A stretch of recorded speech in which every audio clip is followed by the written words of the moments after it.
I will introduce both of our presenters here. So the first, who we've already mentioned, is Mayor Paul Esser. So the mayor has lived in Sun Prairie over 45 years. He was mayor previously in the 1980s and more recently has served as mayor since April of 2015. Has been visiting our club over the last several years to present the State of the City address. So we appreciate him coming to our club. And we also mentioned that Taylor is here. Taylor Brown is the city's economic development specialist. So Taylor worked closely with Neil, who many of you know, because Neil visited us several times. Taylor's been instrumental and invaluable during the transition here. So welcome to you both. So Mr. Mayor, I'll turn it over to you, sir. Thank you, Aaron. Thank you, Rotarians, for the opportunity to be with you again this morning. I have done this every year that I've been mayor since 2015, and this is my opportunity to provide you with some updates and feedbacks on what's going on in Sun Prairie. Taylor is going to help me with this. She actually creates the slides and puts them together. The first part I'll do all the talking, and then the second part, Taylor and I do it together. So I'd like to do about 20 minutes of the presentation and then allow time for questions and answers if there is such a need, Aaron. So we won't take up your whole day. I've been accused of that. I don't see Rose out here, but the first time I did it, I went way too long, and I've been trying to contain it since then. So I'll start my 20 minutes now, and Taylor, if you would start our slides. So Taylor and I have done this a couple of times already, and we've got a couple more to do. So there's an overview of Angel Park and the racetrack from there. So that's the introduction, state of your city, supporting your community, and that's the idea of this. So I always start with the property taxes. This is my belief that we as the elected officials should take ownership for this. But in November, when it first comes out, people are generally not as open-minded to it.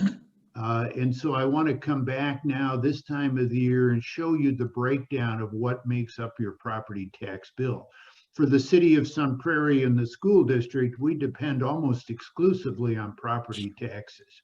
Wisconsin's a little bit unique, but because of that, there is a fair impact on property owners. So here you see the breakdown. There are four, when you get your tax bill, there are four units of government that are recognized on there. There's the county, city of Sun Prairie, the school district, and Madison College, or MATC. So the county's increase from 2021 to 2020 was 3.5, the city 1.5, school district 2.3, and Madison College 2.1. And I want to point out for the city that this was a very conscious effort on the part of the city council to keep the tax rate down, the increase down. We've been running around 2.5% for the last few years, and this year they felt that was just not acceptable given the state of the economy in the United States and Wisconsin and right here on account of COVID. So let's go to the next slide. And so here's the makeup of your tax bill. For every $100 of taxes that you pay, about half of that is going to the school district. About a third of it is going to the city of Sun Prairie, and the county is taking 13%, and MATC, or Madison College, about 4%. We don't always recognize that when you get the tax bill. You just don't appreciate where it's coming from. So there's the breakdown. And then for the city portion of your tax bill, which was about a third of the tax bill, public safety, which is police, fire, and EMS, are about $12 out of that 32, or more than a third of it. Those three organizations are all 24/7 operations. So there's a lot of personnel involved with that, a lot of equipment involved with that. So for all communities, they're pretty pricey. Debt service is both the interest and the principal repayment on monies that we've borrowed. Those are typically street projects and other building projects that have a long-term life, at least 20 years, at least 10 years in the city, but likely 20 years or more.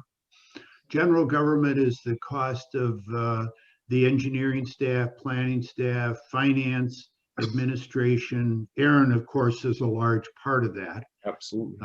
He makes up the lion's share of that $4 you're paying out. Yep. And it includes Taylor and economic development and other areas. Public works are just that. It's the people that are mowing the lawns in the summer and the snow in the winter. Culture and recreation are the parks. I think, Aaron, now conservation and development, is that where the Colonial Club is, or is it in the recreation?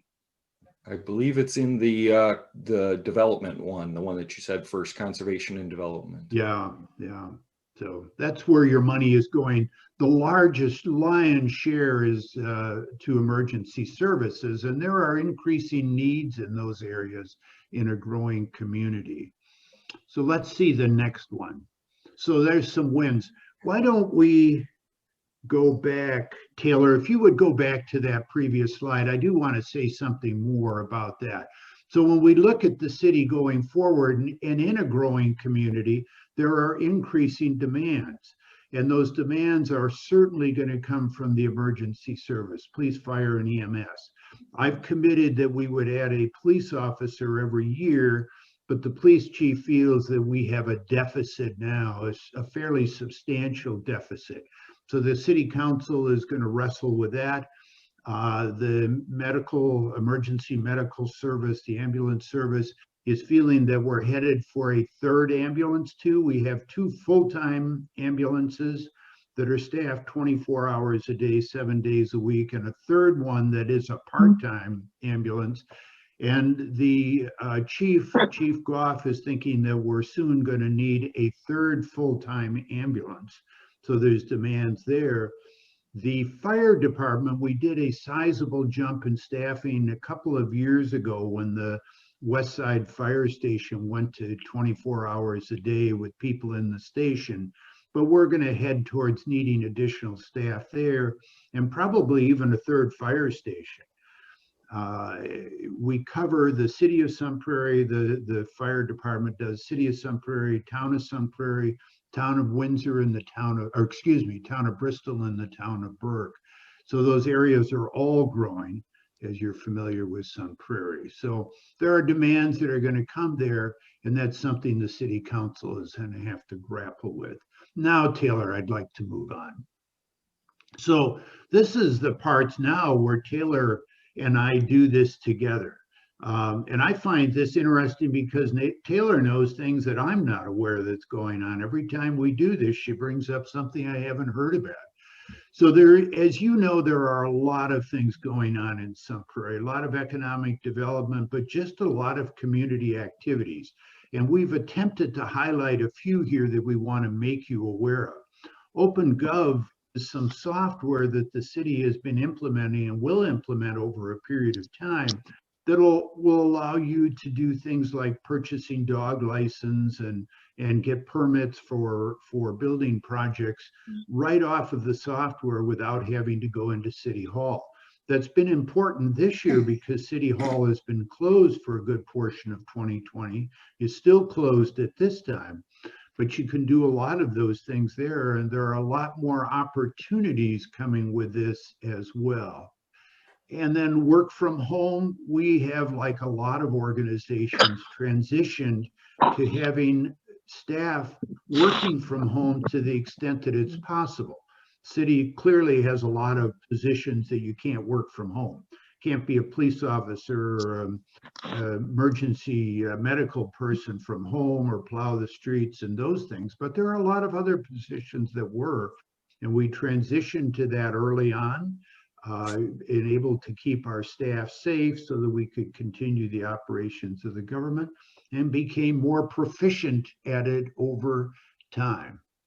So this next one, Taylor, you have some interesting insights into this that I wasn't. So if you would take this one, the virtual drive-through. couldn't figure out how to unmute myself with my screen shared. Yeah, so the virtual and drive-through events, obviously not a lot of in-person events, kind of that same work from home. But this year has been really great. I'd say one of the community's best, things is we moved the Corn Fest on a short notice to a drive-through event this summer. That was a testament to Amy and her group. Amy started as the chamber director in March, and by August had to pull off a usually 4-day event in one day, doing something she'd never done before. That was hugely successful. Also was extremely successful was our fire truck and tree lighting virtual event that happened, usually happens the day after Thanksgiving and was the first Saturday of December. That was so successful that we caused some excessive traffic issues in town that evening. So we know that that's maybe something that we need to look to do in the future. I know our Colleen Burke and Sarah Wells are working on maybe doing some additional holiday stuff. But the bid did several events with DECA this year to help Sunshine Place. There was lots of virtual events, and I think that some of those are here to stay. I think that those will be events that people will continue to do. It's just a great thing for the community. So I know lots of other places, Sunshine Place Supper started doing drive-through for their stuff. So lots of good community support through those drive-through events.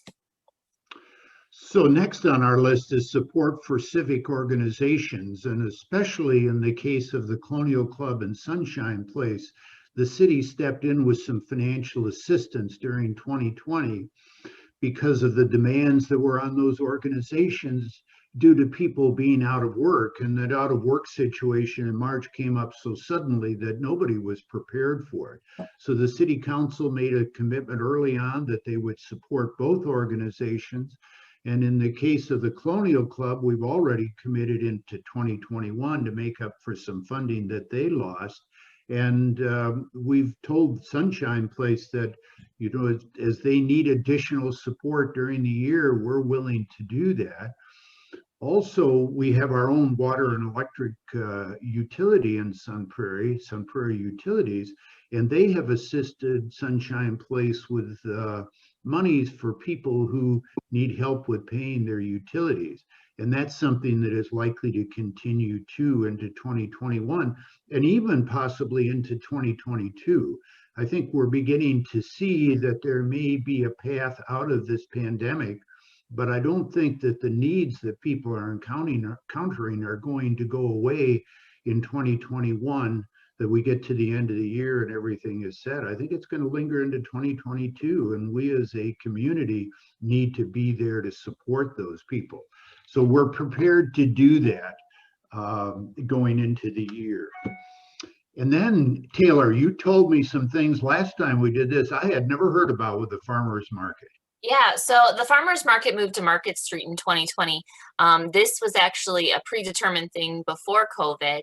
As you know, the Angel Street in Vegas and Prairie behind the 200 block was slated to be under construction, was reconstructed in 2020.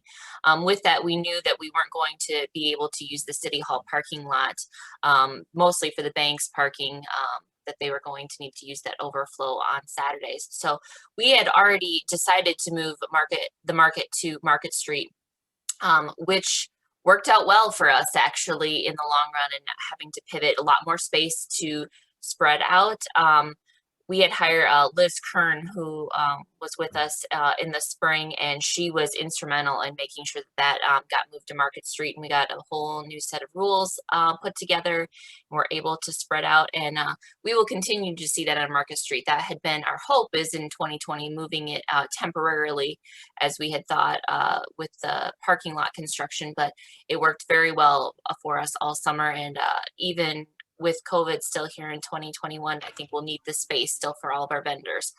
Sarah Wells is on our staff now. You might know her from the farmers market as well, from Wells Beef, but she's helping with us with the market as our events coordinator and farmers market manager.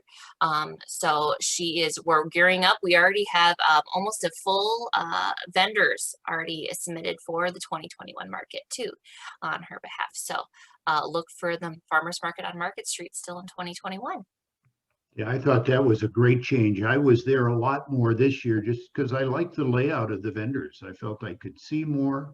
It was just easier to get around. So let's go to our next one. These are going to be things to, oh, some more wins in 2020. We could go on for a long time because we had some others.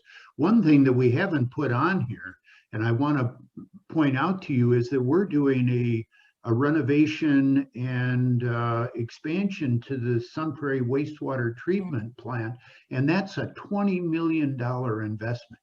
We don't spend $20 million very often. And this is going to take us capacity-wise up. I think Jeremy, our director, Aaron, you and I were out there a couple of weeks ago. I think he said it will be at least 30 years for capacity. Now, there's always changes in the rules, the makeup of the discharge, so there could be other things, but that's a huge one that's not on this list. The first one here is Sugar River Pizza open. So we've got another pizza place to go to if you've run out of pizza options. This is another one. They were out of Verona and Belleville and opened up a restaurant here. And the interesting thing, we did the ribbon or the groundbreaking, I think in November of 2019, they started construction, just barely under construction when everything started to close down, and they just continued working on that through that. Would you do Imperial Blades, Taylor? So Imperial Blades was very similar. We broke ground for Imperial Blades that they had actually, we'd had a development agreement with them in late 2018, but then they were purchased by Milwaukee Tool. Milwaukee Tool saw a great investment in Sun Prairie still, and we went forward with the construction in early 2020. They finished out their construction and have already started talking to us about expansion.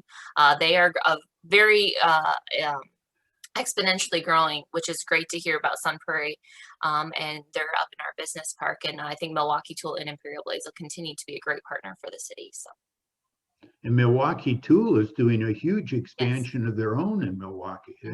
They seem to have an active market. The Bank of Sun Prairie Stadium got completed in 2020. It has not actually been used, of course, because there haven't been any athletic events. But it's a beautiful setup. We've taken tours of that, and it's really something special. I think it seats 4,000 people, and it's so close to downtown Sun Prairie that it will be a natural connection to downtown. Now, I've lived here a long time, actually 51 years now, Aaron. That was an old bio. And I never thought of Ashley Field being so close to downtown, but as it's developed, I realize how close it is. And Old City Hall, Taylor. That's another exciting story. Yeah, so Old City Hall. So the current owners of that building purchased it in June of 2018. They ran into a couple of snags, obviously, with the explosion and some things that they didn't account for. But Dave Wilder there has really done some great things for downtown. He actually instrumented a historic preservation or historic district for downtown, so the old city hall could apply for some additional tax credits. And the city made an investment in that project too to restore the original, the old bell tower to kind of its original look, and that was finished, and there's still some items to be completed, but that was put on last week. So if you are downtown, and I updated the photo for this presentation so you can see that it is looking very nice down there. And Flavors Wine Bar, and they have food that opened last week, I believe, as well. So there is a first floor tenant in that building, and I believe you have to make reservations then for your table for that. You just can't drop in necessarily, but yes, exciting to see some new things. And the second floor of that building will be event space, and I don't know if they're quite done with that, but look for smaller bridal showers, very smaller weddings, types of things like that too. There is a little bit of work to be done in the building. If you drive by, you'll notice still that there's some plywood up on one of the windows. That actually is going to be a glass garage door. If you look at old pictures of old City Hall, that was where the fire station was, and that was a door for the fire engine. So they wanted to make sure that it had the kind of original look. So that will be a glass garage door then to kind of emulate that original look too still. Fellows have really done a great job with that building. They had just bought it before the explosion in July of 2018. For a while, we didn't even know if it would be able to be retained. Now I think we're on to 2021, aren't we, Taylor? Mhm. We've got about 2 minutes left, so things to look for. Well, so we've had for about a year now a sustainability task force. Sun Prairie's been late to the issue of sustainability in Dane County. Other communities, Madison, Middleton, Fitchburg, Monona, have been very aggressive about this for several years. But one of our council members, Mike Jacobs, has had this as a passion, and there are other people in the community that wanted to see us do more with sustainability. So at Mike's prompting, we created a sustainability task force. The idea is that that will convert to a permanent ongoing committee, maybe in May or June of this year. And there will be a person that will be hired, sustainability coordinator. That person's position will be sustainability and purchasing, since a lot of sustainability is around purchasing. So that person will be coming. In fact, I think you've been working on the selection at this time, haven't you? I think the Eric? job is still open for another week, and they have Okay. received a lot of applications, so it should be exciting process and hopefully some great candidates. And to the city council's credit, they wanted to maintain that 1.5% budget increase, but with that, they still found room in the budget for this position. So I think that's quite a credit to their commitment to that. How about downtown construction, Taylor? Someday we're going to have some really great news. I Yeah, just wonder yes. when that day will be. So last year we approved the corner of Vine and Main Street. So Adam Bougie has committed to building a new glass nickel pizza down there, relocating from the Bristol, Maine location and then his temporary location. So that'll be at the first floor glass nickel with 10 apartment units above it, 3 stories. So that should start construction here this spring. No official date on that. And then further the downtown construction, last year in 2020, we created TID 14, which will then encompass the Bristol Main Street area to help, further development in that area. Expect to see probably more talk about that in 2021. We don't have any for sure projects in the mix at this time, but talking with developers and hoping that we can start to move forward with some plans there too. Someday, Taylor, some smart developer with some wherewithal is going to come in and do something with that. They'll really have the opportunity to influence the future of downtown Sun Prairie. That could be very significant and exciting. I think we're all waiting to see that happen. Westside High School going to open in the fall of 2022. If you go down West Main Street, going out of the city, you'd be amazed as you look off to the right of the development that's occurred there. You also see it from Highway 19 going west as well. So that'll be 2022. We're excited, Phil, to see that coming. It's quite a commitment on the school district's part. And then Hy-Vee, I better talk about this one, Taylor, because it's been kind of a political issue, the development of the pumpkin patch area. You may have heard that it was going to be a Myers grocery store, and Myers decided along the way that that isn't where they wanted to be, but Hy-Vee was ready to come in there. And you might wonder why there would be a second Hy-Vee store within maybe 5 miles or so into Madison. You've just got to recognize that Sun Prairie is growing rapidly, but all of the east side of Dane County is growing rapidly. These people that are building stores are not building it for the 36,000 people that live in Sun Prairie today, or even the 50,000 that'll be here in 2020 or 2040, excuse me. They're developing it for a much larger area. And there are a lot of people coming to Sun Prairie drawn by Costco and places like that. And that makes these kinds of grocery stores important. So if you think there are too many grocery stores, I'm confident that Hy-Vee knows what they're doing. They are putting millions of dollars into this building, and they aren't doing it without realization that there are other grocery stores in the area already. So this is going to be a significant development, and there will be a lot of other retail development that will come in that area. This will be quite a boon for the city of Sun Prairie.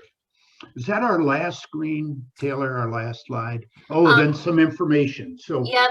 So I guess I'll speak to this quick. Yeah. So usually we do this in a longer format, and I'll put up in the chat. You can watch. We recorded it this year. Usually it's live at the library, but we did talk with Bob Power of the Colonial Club, and then we actually talked with Joanna before she left a couple weeks ago, and then we talked with Amy Skicki of the Chamber of Commerce. So that's recorded. The first hour is kind of a longer version of what we just did, and then the second part is our conversation with them. So there's their contact information, but I will put up the links to YouTube and KSUN, so if you want to watch the entire State of the City community conversations, you can. And then questions. There we go. Yeah, now we're ready for questions. Are there any? We are only about 4 minutes over our 20 minutes, Taylor. So are there any questions Taylor and I can answer for you? Or have we covered the whole subject well of what's going on in Sun Prairie? It's an exciting time in Sun Prairie. It's a great time to be mayor. I, of course, take credit for everything that's going on here. But the real truth of it is that Dane County is a very desirable area of the United States to be in. We're recognized as a second tier of technology development, first tier being Austin and Portland, Seattle, San Francisco, Boston. But Dane County and Madison is at the top of the second tier. And that's what's bringing all these people to Sun Prairie. We as a community, as a government, are not out recruiting people to move to Sun Prairie. We're just reacting to it. Sun Prairie in 2020 issued over 150 single-family building permits. That's the second most in the whole state of Wisconsin, second only to Madison. Madison did about 350, but Madison is 8 times the size of Sun Prairie. So per capita, we're way out building every other community in the state of Wisconsin. And the multifamily housing that's coming along is just part of that same need, people wanting to be in the area, and they don't choose to be in a single family home, and they're coming into apartments. It's all the makeup that's going on. City is going to do a housing study in 2021, maybe carry over into 2022. We're just looking at proposals right now. Will help us define what the need for housing is in Sun Prairie. But if we don't provide housing, we're going to price the housing we have right out of the market. It's going to squeeze out the people at the bottom of that market that we don't even know. They just can't afford to be here, and they're gone. They're in Fall River or Rio or doubling up with other people. We can do better than that as a community, and we need all those people in the workforce for Sun Prairie, so we need to keep them in this community. It's a high desire of mine. Another desire of mine that we continue to work on is a transportation system. In August of 2019, we began a relationship with the Metro Transit, the Madison system, to bring service out to Sun Prairie. And that service was going really strong until March with the COVID, and then it has slowed down considerably, but it's still there. It's the future of this area, the future of Dane County. The Madison mayor, Mayor Rhodes Conway, says that in a few years and some years into the future, it just won't be practical to drive a car into downtown Madison and expect to park it. There will be no opportunities for that. Yet the number of jobs in downtown Madison is going to continue to grow and will undoubtedly be attracting people out of Sun Prairie and Northeast Dane County that will find this system attractive.